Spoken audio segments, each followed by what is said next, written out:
Kini ang GMA Regional TV, One Mindanao. Ani ang mga dagkong balita karong adlaw sa One Mindanao. Pagpanuli sa usa ka burger shop sa General Santos City, nakuhaan og video. Halos 10,000 pesos nga halin natangag sa sospek. 43 anyos nga empleyado sa Cagayan de Oro City Tourism Office arestado sa bypass operation sa PDEA 10. 20 anyos nga rider patay human nga maaksidente samtang nag-exhibition sa iyang motor sa Coastal Road sa Cagayan de Oro City. Binilyon nga pondo alang sa Davao City First District sa kanhi Administrasyong Duterte, gigahin alang sa 710 infrastructure projects sumala sa DPWH 11. Usa ka sperm whale nga nabitik sa pukot sa usa ka mananagat sa El Salvador City na rescue. Kini ang GMA Regional TV, One Mindanao. Mayong hapon Mindanao, ako si Sara Hilomen Velasco. Sa pagtuki atul sa hearing sa Kongreso kalabot sa mga maanumalyang flood control projects didto sa kauluhan, lakip-sab sa gisgutan ang gingong binilyon nga budget alang sa infrastructure projects sa Davao City First Legislative District. Atong sayro ng detalye nini sa live report ni Argil Relator. Argil. Sarang ipaklaro sa DPWH 11 nga ang binilyon nga pondo nga gialokar alang sa Davao City First Legislative District nga tuig 2020 hangtod 2022 dili lamang kini alang sa flood control project sukwahi sa mga report sa kauluhan sanglit ang dakong bulto sa maong pondo gigahin alang sa big ticket projects o infrastructure projects sama na lamang sa Davao City Coastal Road ug magtuod flyover. Sa hearing sa Committee on Public Accounts, Public Works and Highways o Good Government and Public Accountability, gipakumpirma ni Manila 3rd District Congressman Joel Chua ngadto sa opisyal sa DPWH ang nigula nga online article nga dunay 51 billion pesos nga alokasyon alang sa Davao City First Legislative District sulod sa tulo ka tuig 2020, 2021 ug 2022. Do you confirm that?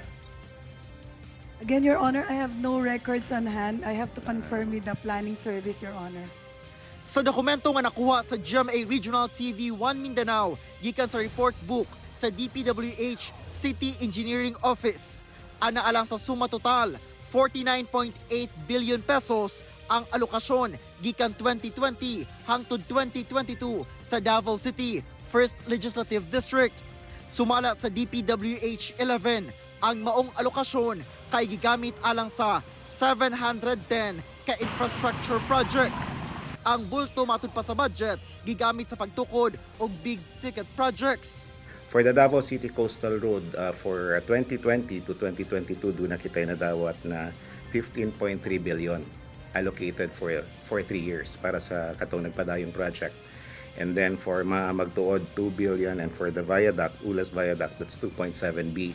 So gawas pa niini katong ato ang mga proyekto sama sa mga public buildings, katong mga bypasses nato na ginabuhat. Ana alang matud pa sa 8 billion pesos ang allocation sa flood control projects. Dugang sa DPWH 11 nga kung sumahon gikan 2016 hangtod 2022, anaa sa 68.6 billion pesos ang alokasyon alang sa Davao City First Legislative District. Kini alang sa 1,221 infrastructure projects. So out of that, ang flood control was 206 amounting to 10.5 billion. So relatively gamay lang ang share sa flood control projects out of the other infra projects na ato ang i-implement from for that period. Sa dugang pahayag nga gipagula ni Davao City First District Congressman Paulo Duterte adlong Miyerkules labot sa isyu sa anomalya sa flood control projects. Ang kwarta sa mga Davaoenyo ug tanan sa Mindanao kay kalakip sa national budget. Busa, ang ngayon nga mahibal-an ang kamatuuran kalabot sa giingong flood control projects. Dili lang sa Luzon, apan apil sa uban pang bahin sa nasud. Kung tinuod man nga kini ghost projects, ipakita kini sa publiko sanglit kwarta sa katawhang Pilipino ang gigamit ni ana. Dili matud pa baliktaron ang istorya o ihulog sa ilang pamilya. Gipangutana sab kung asa ang tinuod nga proyekto. Dugang ni Congressman Pulong nga tulo ka tuig nga adlaw-adlaw daw gustong pabagsakon ang ilang pamilya. Na-traumatize na daw ang ilang mga anak o gikidnap pa ang ilang masakiton nga amahan o gidala sa langyaw nga nasud. Luyo ni ini, sayod matud pa ang katawhan sa ilang ginahimo o kayang himuon. Dili sila perpekto, apan kung doon na may sayop, dili kini nila tabunan o ilang atubangon, sanglit sayod sila nga ang ilang ginahimo kay alang sa Pilipinas. Kung investigasyon man matud pa ang ginahimo karon sa Infrastructure Committee, himuon kini nga tama ug patas. Ang ayan nga mahibalaan sa katawhan ang kamatuuran. Apan kun kini lakip sa paagi aron dauton ang ilang pamilya, magpasaka og kaso o dili gamiton ang kwarta sa taxpayers sa maong circus. Gihagit niya ang tanan nga ipakita ang budget o igawas ang tanang proyekto dili sa drawing sa papel kundi sa mismong kalsada, tulay, kanal o ospital. Sara, dugang sa DPWH 11 nga mas ubos ang pondo nga gahin alang sa flood control project sa Davao City First Legislative Districts kung itandi sa uban pa mga proyekto labi na katong mga big ticket projects. Sa karon no, doon na pa yung mga ongoing nga mga construction sa Davao City Coastal Road ingon man ang maamagtuod flyover. Sara. Okay, daghang salamat, Argil Relator. Atong sayro ng dugang pang mga balita sa Mindanao. Makabanato si James Paulo Yap live sa Cagayan de Oro City. James? Salamat, Sara. Usa ka burger shop sa General Santos City ang gi-hold up sa usa ka lalaki nga gidudahang adunay bit-bit nga pusil. Halos 10,000 nga kita sa mga tindahan natangag sa maong hold-upper. PNP, adunay person of interest sa krimen. Si Efren Mamak nakaalerto. Kuha sa CCTV kining usa ka lalaki nga nakaitumog t-shirt ug dunay tabon ang ulo nga gitagad sa duha ka tindera. Human kini miduol sa usa ka burger shop sa Purok Malakas, Barangay San Isidro, General Santos City, Lunes sa kadlawon. Kita sab nga duna kini gibit-bit nga butang apan gitabunan og panyo. Apan kalit nagkaguliyang ang maong mga tindera human mideklara kini og hold up ug gipugos ang maong mga tindera nga ihatag kaniya ang halin sa tindahan. Pagkahatag, dali kining misibat. Muabot sa halos 10,000 pesos ang natangag sa maong hold-upper. Apan gidudahan kung tinuod ba gayud nga pusil ang bitbit sa suspect. Nga nag-declare daw ko nung si hold up. Sa iya daw sanina na armas adto murag wala man makita sa video, wapoy nakita nga witness ito kay siyempre kadlawon man to. So, subject for investigation dito tanan. Sumala sa mga tricycle driver sa lugar, posibleng taga didto ra sa maong lugar ang hold-upper. Kabisado na siya kung taga diri lang. Dahil siyempre, kung diri siya mga pikas, dagal CCTV. Kung diri, napod. Pero kung diri taga diri, dakpan ko na siya. Hinuon, dunay person of interest ang PNP. Ginakuan pa og pahayag ang tagiya sa mong burger shop. Hinuon matod sa PNP, mutabang daw kini sa investigasyon. Cooperative naman sila. Sila ka pa nga mismo nagbigay sa amin ng kopya ng CCTV. From there, pinakandakan namin ng backtracking if ever baka sakaling makagip namin doon yung may getaway vehicle ba. Gumikan sa hitabo subling nagpahimangno ang kapulisan ngadto sa mga dunay negosyo nga gawas sa CCTV ang isab nga mag-hire og security guard. Kauban si Gary Balantay ug Bong Vicencio, Efren Mamak. 1 Mindanao. Pipila ka patigayon ang naisyuhan og notice of violation sa DTI sa Davao Region human milapas sa Fair Trade Law. Sagad sa mga patigayon, wala misunod sa product standards. Giawag sab sa DTI ang mga lokal nga kagamhanan nga i-activate ang ilang Local Price Coordinating Council. Ano yung report ni John D. Esteban? As of August 2025, gawas sa 2,209 firm o business establishment ka na-monitor sa Davao Region sa Department of Trade and Industry 11, ana sa 26 niini ang milapas sa Fair Trade Law. Kadaghanan, wala misunod sa product standards. Sa samang period, ana-ana sa sobra 1 million pesos ang nakolekta nga penalty. Usually po mga appliances, also mga LPGs, that do not follow the product standards as stipulated under the Bureau of Product Standards. We have 109 products currently under the Bureau of Product Standards. So each one product may mga specific po na standards that they need to follow, and that is what we check when we do monitoring and enforcement. Giawag sab sa DTI ang mga lokal nga pagamhanan nga i-activate ang ilahang Local Price Coordinating Council o LPCC aron mas mahingusgan ang pagpanalipod sa katungod sa mga konsumante.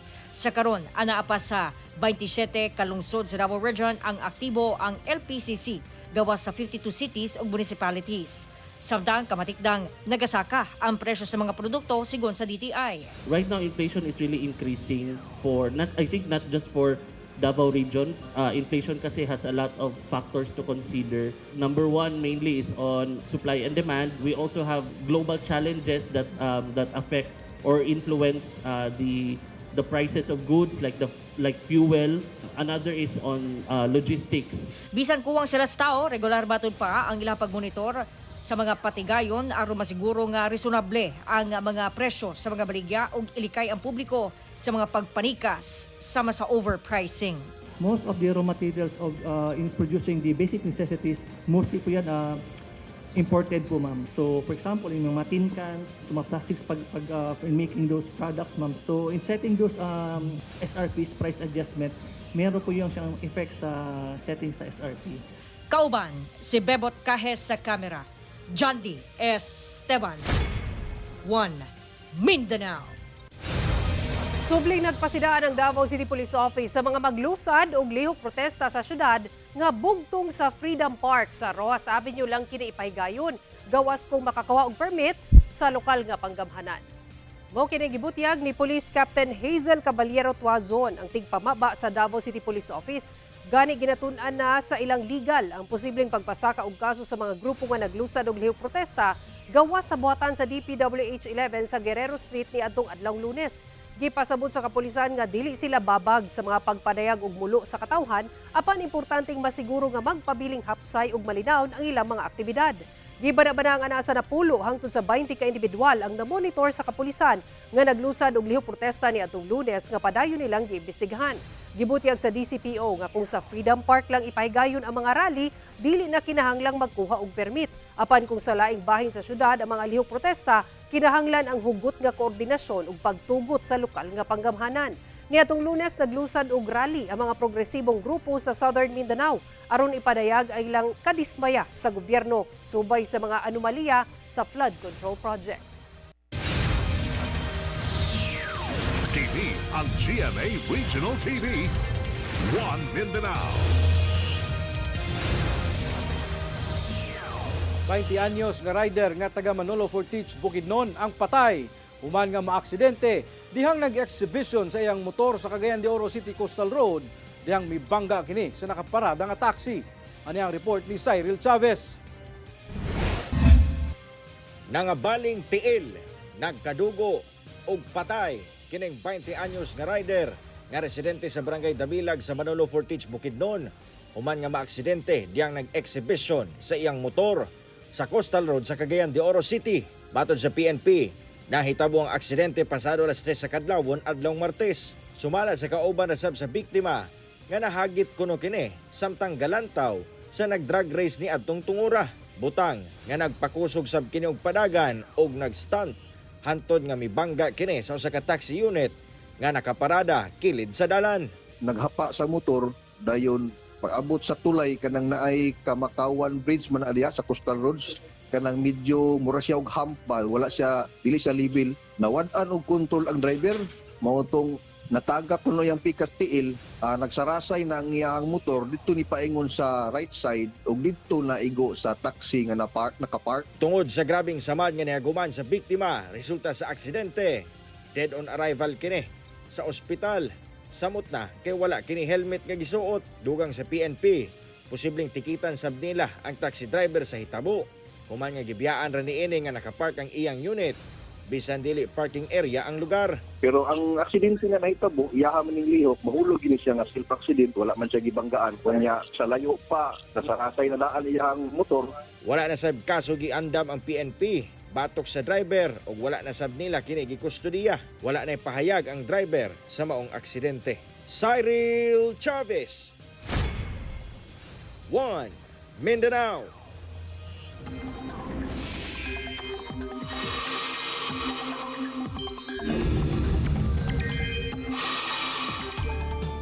Dunay bagong low pressure area nga ginamonitor ang pag-asa sulod sa Philippine Area of Responsibility. Ulahi kining na matikdan kaganinang buntag sa karagatan nga duol sa Vinzon sa Camarines Norte. Sa karon ubos ang tsansa niini nga mahimong bagyo apan magpaulan sa ubang parte sa Luzon. Easterly sab ang makaapekto sa ubang parte sa nasod nga posible sab nga maghatod og init nga panahon. Apan anaa na sab ang localized thunderstorms. Base sa datos sa Metro Weather, makasinati og pag-ulan ang ubang parte sa Mindanao. Mga kusog nga ulan ang masinati nga dunay thunderstorms mao nga mag-igmat sa posibleng pagbaha ug landslide. Gisugdan na karong adlaw, September 10, ang pagsirado sa Agdao flyover sa Davao City aron ipailawom sa preventive maintenance. Gibutangan na og mga barikada ang isig katumoy sa Agdao flyover karong nagsugod na ang preventive maintenance sa maong tulay. Giabisuhan ang mga motorista nga moagi na lang sa mga alternatibong ruta. Gumikan dili papaagian ang tulay sanglit ayuhon ang mga nakit-ang liki. Sumala sa Department of Public Works and Highways sa Region 11, kinahanglang ilisan ang expansion joints aron masigurong luwas nga gamiton ang tulay. Hangtod October 5 ang pagpasirado sa Agdao flyover. Usa ka klase sa sperm whale nga nabitik sa pukot sa usa ka mananagat sa El Salvador City sa Misamis Oriental ang na-rescue sa mga otoridad. Ano yan, dugang detalye.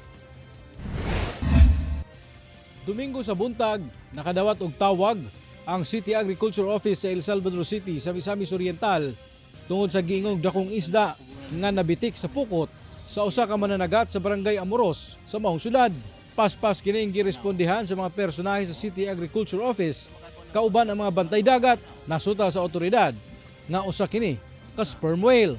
Naaman tay staff sa opisina nga graduate po sa Agriculture and Fishery. So siya ang nag-identify kay naulahi man og abot ang taga Bifar kay Sunday man gud. Aduna kini gitason nga 3 ngadto 4 ka metros ug gibana-bana ang motimbang sa kapin 50 kilos. Hinuon himsog kini. Hinungdan nga gibalik ra sab kini sa lawod. Dugang sa opisyal nga indikasyon matud pa kini nga limpyo ang kadagatan sa ilang lugar. Isa na siya nga attribute, limpyo nga dagat, naapagsulod nga mga isda. Although dili na kay daghan pero naapagyapon. Pahimangno sa otoridad ngadto sa mga mananagat nga kung makakita og susamang mananap, likayan lang ang pagduol o ang pagdakop na ini. Tungod hugot kini nga ginabawal sa balaod. Ako si James Paulo Yap. 1 Mindanao. TV ang GMA Regional TV. 1 Mindanao. Dakpa ng usa ka magtiayon ug laing duha ka sospek atol sa bypass operation sa General Santos City. 4 anyos nga anak nga babae sa maok magtiayon nga ginapakuyog matag dunay transaksyon na rescue sa otoridad. Samtang kapin 6.8 million pesos sab sa illegal nga droga na sakmit sa Zamboanga City. Ang detalye sa report ni Efren Mamak. Nasikop ang 4 ka mga suspek atol sa buy-bust operation nga gipangunahan sa PIDEA Sarangani Gensan Provincial Office ug kapulisan sa Barangay Sinawal, General Santos City pasado alas 7 Martes sa gabi. Ang mga nadakpan mao ang 45 anyos nga babae nga taga Talayan, Maguindanao del Norte, 42 anyos nga lalaking negosyante nga taga Quiapo, Manila ug usa ka magtiayon nga 29 anyos nga babaeng negosyante ug ang 33 anyos nga bana niini. Ang maong magtiayon, residente sa Balabagan, Lanao del Sur. Ginakuwaan pa kini og pahayag. Matud sa PIDEA Region 12, duna say 4 anyos nga babae kinsa anak sa maong magtiayon ang na-rescue sa otoridad. Gi-turn over kini sa Child Protection and Welfare Council sa maong barangay. Sumala pa, ginapakuyog sa maong magtiayon ang bata kung dunay illegal nga transaksyon. Dinadala nila yung bata para it will look like na parang harmless yung family. Pag nagta-travel sila from Cotabato or Marawi going to Region 12, so parang bit-bit nila para at least hindi sila ma-intercept sa mga checkpoint because pag titignan natin na may bata, parang isipin ng mga authorities na parang walang ginagawa yung mag-asawa. Anasa 300 ka gramos sa gituwang shabu nga mobalor sa kapin 2 million pesos ang nasakmit sa maong operasyon. Samtang dakpan sab ang usa ka high value target nga lalaki atol sa buy-bust operation sa PIDEA Region 9 ug kapulisan sa Barangay Sinunog, Zamboanga City adlong Lunes.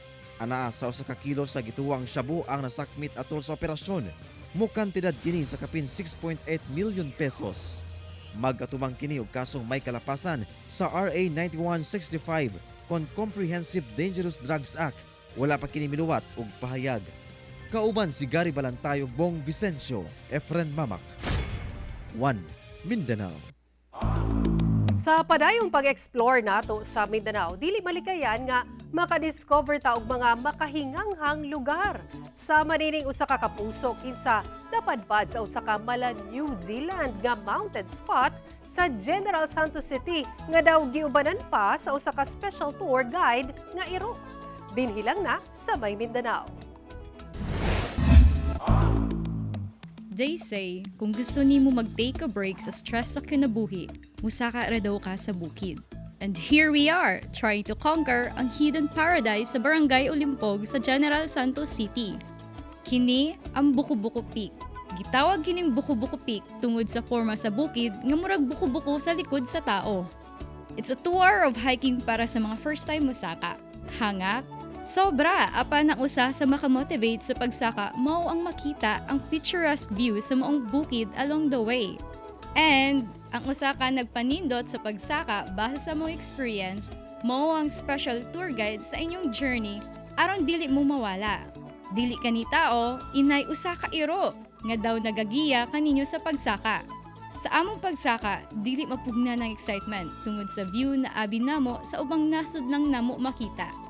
Ang beauty, murag mala New Zealand, nga very naturific o green na green. O ang mas nagpanindot, mao ang kapresko sa hangin. Dili lalim ang journey sa pagsaka tungod maagian gayud nimo ang mga klase-klase nga dalan. Lubak, lapok, masaka ka naog, una ka makaabot sa peak sa maong bungtod. Aron matamakan ang bato nga timailhan nga ana-ana ka sa kinatumyan sa baong bukid. Ang journey dinhi sama na sa atong kinabuhi. Kinahanglang atubangon ng mga babag aron makabot ang pangandoy nga ginhawa. Apan mas gaan kung duna kay katuwang o kauban. I am Zardy Cacho and this is My Mindanao. Usa ka lalaking empleyado sa Cagayan de Oro City Tourism Office ang arestado human mapalitan og illegal nga droga atol sa anti-illegal drugs operation sa PDEA 10. Lokal nga kagamhanan gikondena ang illegal nga binuhatan sa sospek. Ani report ni Cyril Chavez. Nakaposas na samtang nag-atubang sa mga pakete sa gituang Cebu ang 43 anyos nga sospek nga si alias Dante human kini mapalitan og illegal nga droga atol sa gihimong bypass operation sa PDEA Region 10. Ang operasyon nahitabo adlong Martes pasado alas 11 sa buntag sa Zone 1 Barangay FS Catanico, Cagayan de Oro City. Si Dante giilang permanent employee sa City Tourism Office og nailhan nga gapayuhot og droga. The amount of recovered drugs is more or less 3 grams amounting to 20,400. So right now, nakikaya ang mga operatiba nato sa mga documents for the filing of cases. Kasong paglapas sa RA 9165 o Comprehensive Dangerous Drugs Act ang atubangon sa sospek. Ginasuwayan pa sa GMA Regional TV 1 Mindanao nga makuha ang pahayag ni ini. When it comes to anti-drug operations nga continuously being conducted by PNP and PDEA, regardless na sir kung unsay mga affiliations nila, whether private citizen or mga empleyado or mga officials, wala tayong mahimo kay mao maning atong mandato. Gikondena sa Cagayan de Oro City LGU ang maling binuhatan sa ilang empleyado. Matod sa LGU, nga gikasubo nila nga adunay kawani sa LGU nga nalambigit sa illegal nga binuhatan. Apan nagpasalamat sab sanglit na diskubrihan og naaksyonan kini. Girefer na ngadto sa City Legal ug Human Resources Office ang dangatan niini sanglit bag-uhay lang kini nahimong regular employee. Nagpagawas rin si Mayor og kamanduan na dili ta ka-tolerate og mga illegal nga gipambuhat sa mga empleyado. Cyril Chavez, 1 Mindanao. Og mao kato ang mga ulahing balita sa Mindanao karong adlaw. Mamahimo ninyo kining makita pag-usab pinaagi sa pagbisita sa official website sa GMA Regional TV o bisitaha ang among official YouTube channel ug i-click ang subscribe button para sa pinakaulahing balita. Daghang salamat sa atong mga kapuso sa Mindanao nga nagalantaw kanamo og sa atong mga kapuso abroad. Padayon lang sa pagtutok sa mga lokal nga balita matag adlaw tungod sa GMA Regional TV. Local News Matters. Kami ang GMA Regional TV 1 Mindanao. Tibok persa para sa mas na komisyon ug mas halapad nga pagserbisyo sa nasod.